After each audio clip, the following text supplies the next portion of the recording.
Know your worth, my friends. Know your worth and then charge tax. That's a phrase that I saw on a portrait, a canvas, if you will. A piece of wood, not a canvas technically, doesn't matter. I saw this quote at a Goodwill store, and I picked it up.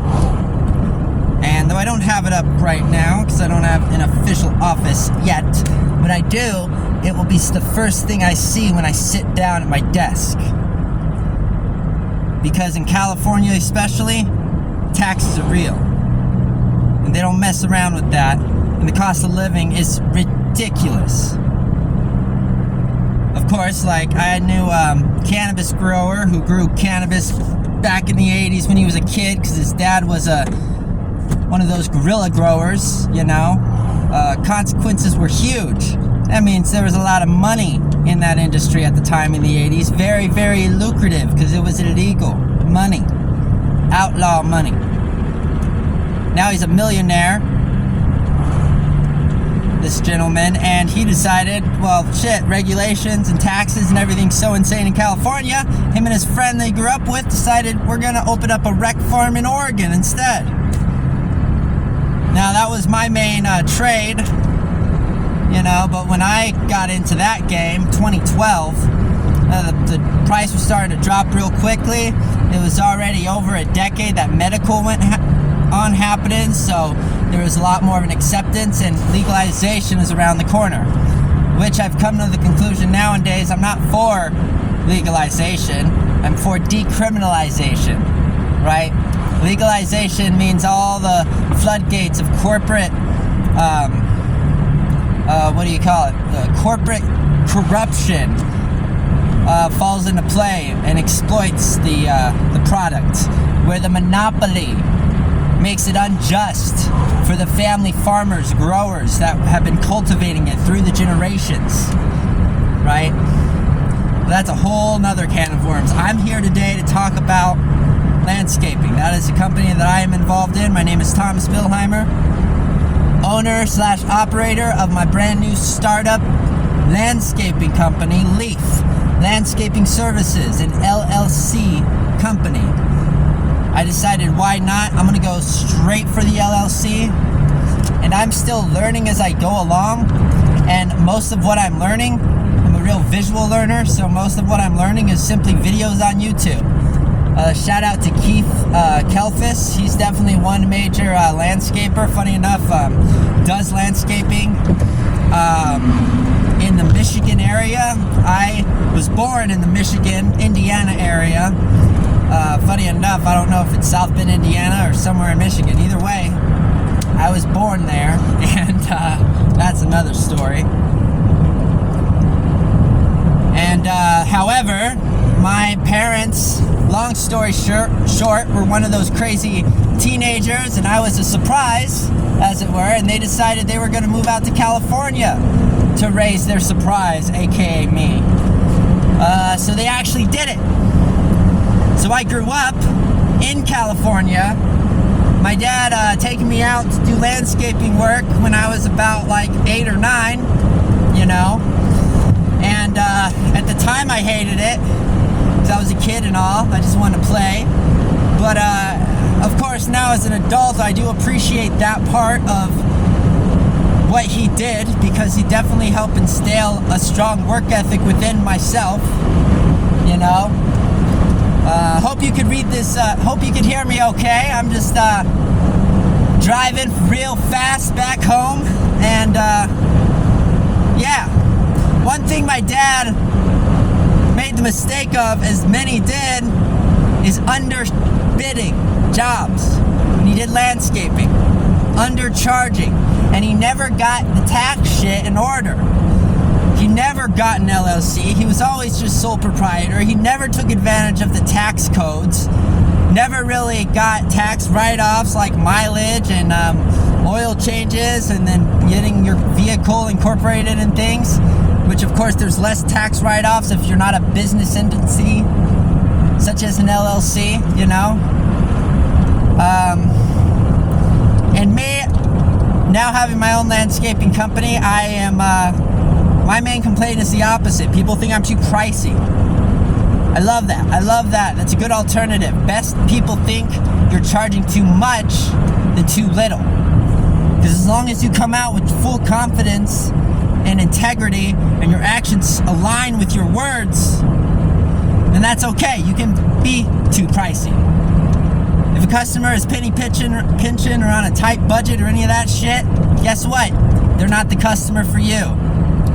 You're calibrating to the customer who cares to recognize quality. You're calibrating towards the customer who respects your self-worth, who knows that you know your self-worth as they know their own, therefore are willing to pay the extra, especially if they were a business owner, man, because then they get it.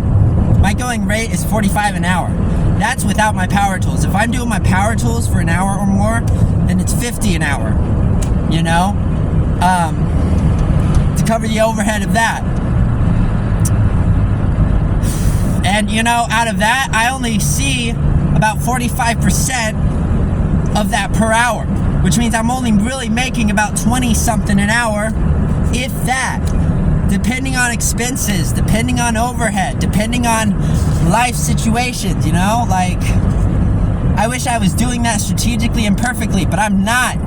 It's still a mess I'm scrambling around with, still trying to find the best business bank account, all things that because I'm an LLC, I have to do real fast, you know, get my shit together, as it were.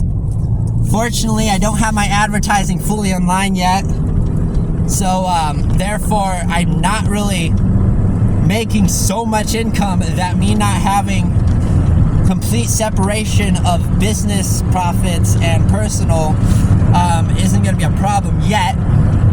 But I am an LLC who is paying themselves as a C Corp. In other words, I have to create a payroll for myself. If you become an LLC, and mind you, I say this by being someone who is completely new in learning all of this. I am not a CPA by any stretch of the imagination. You know, I am just a new found business owner with a vision, enacting that vision, and learning as I go. But one thing I've learned so far with what I've learned is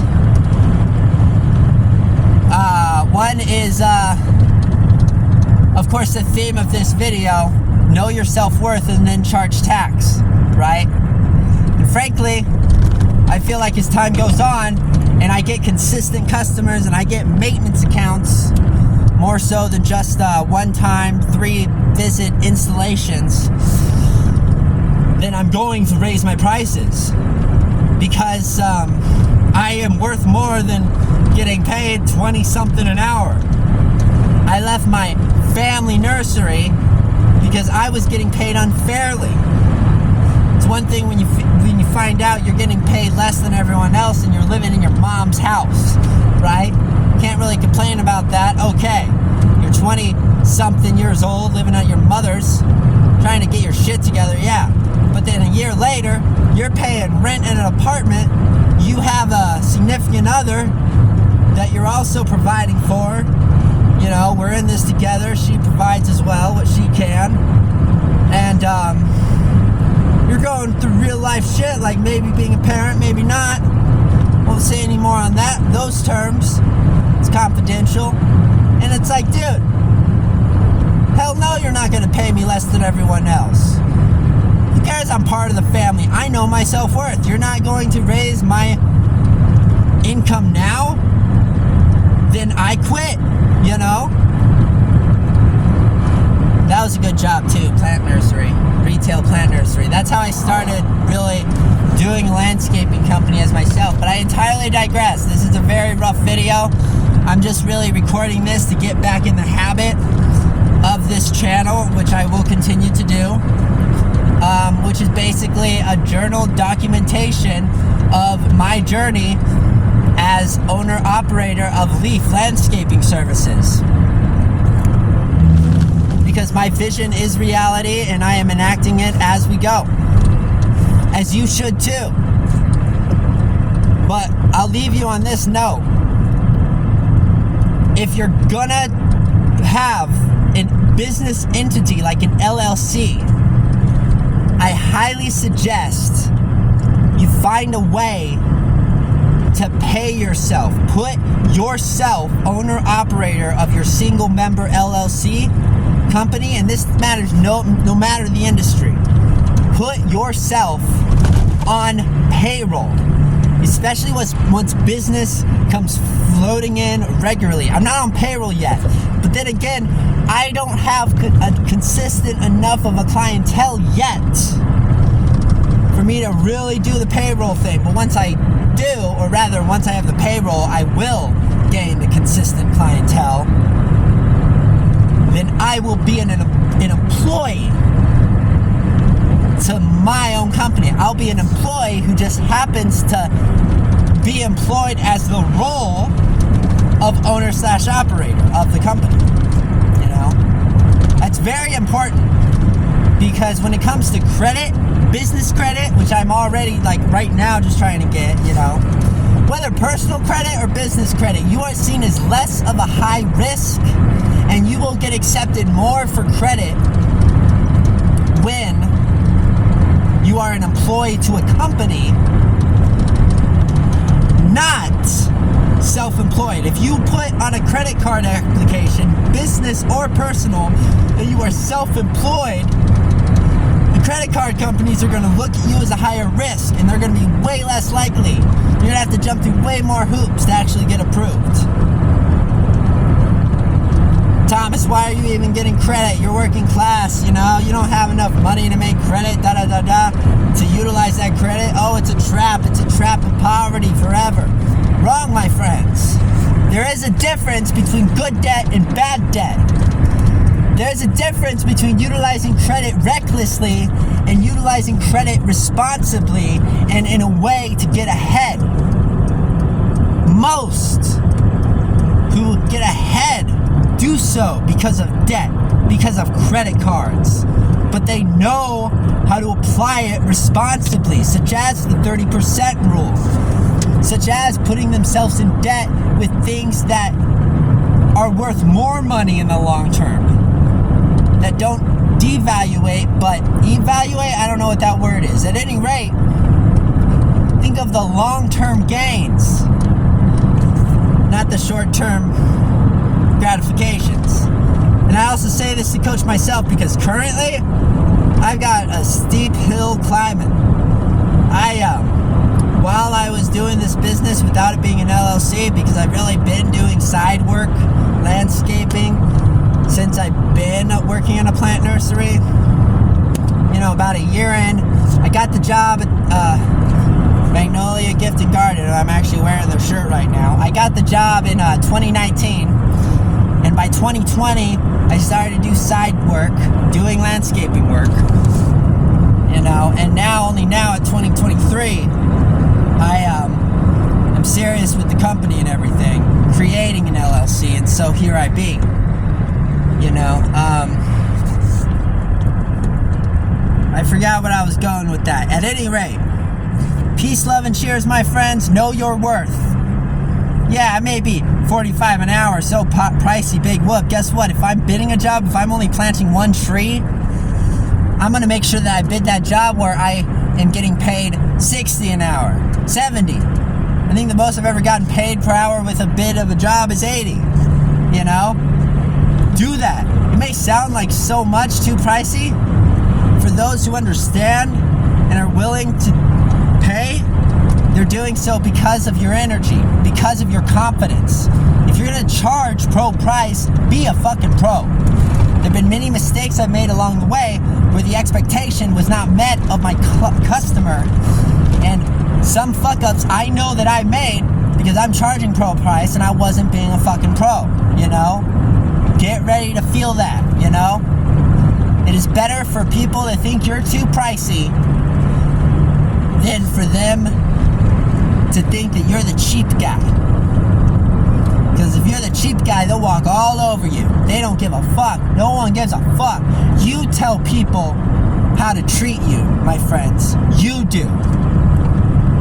If If you feel like you are not getting paid enough, that is on you, especially when you're a business owner. That's the beautiful part about it. When you're not a business owner and you're working your ass off at a 9 to 5 to make someone else money, then you can feel it. It's a convenience to feel like you're not getting paid enough because you're stuck in that. You allow yourself to be stuck in that, and it's not of your control. If you're a business owner and you're not getting paid enough and you're on ice, then you're not knowing and recognizing your self-worth, my friends. Stay golden. We'll be in touch.